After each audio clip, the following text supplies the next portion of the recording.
दिसलगढ़ छठ नदी घाट में भगवान भास्कर के आज्ञा के बाद गंगा आरती का आयोजन। लोक आस्था के महापर्व छठ पूजा की शुरुआत हो चुकी है। वहीं आज आसनसोल जिले के दिसलगढ़ घाट में इस बार छठ के लिए खास आयोजन किया गया है। दिसलगढ़ नदी घाट छठ पर्व के अवसर पर भव्य गंगा आरती का साक्षी बानी। छठ पूजा के दौरान यहां बेहद खास पूजा आयोजन किया गया। आयोजन समिति ने बताया कि इस बार 10 ब्राह्मणों की विशेष टीम द्वारा गंगा आरती का आयोजन होगा। वहीं घाट की पूरी व्यवस्था को आकर्षक और भक्तिमय बनाने के लिए विशेष तैयारियां की जा रही हैं। आयोजन समिति ने बताया कि इस बार आरती स्थल पर लाइटिंग के लिए ऊंचे टावर लगाए जाएंगे, जिससे पूरा घाट सुनहरी रोशनी में नहाएगा। श्रद्धालुओं की सुविधा के लिए बैरिकेडिंग, जल संरक्षण व्यवस्था और सफाई पर विशेष ध्यान दिया जा रहा है। बताया गया कि इस साल पहली बार गंगा आरती का आयोजन सांकटोरिया नुनिया बस्ती नव युवक संघ की ओर से किया गया है। गंगा आरती का आयोजन बाराबानी ओसी देवेदु मुखर्जी के सहयोग से गंगा आरती का आयोजन किया गया है।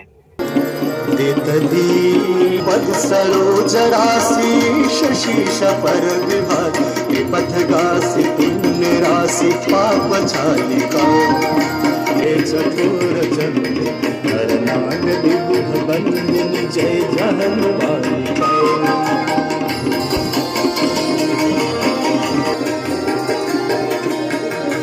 विमल विपुल वासी वारी शीतल त्रैतापहार विमल विपुल वासी वारी शीतल त्रैतापहार।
गंगे माता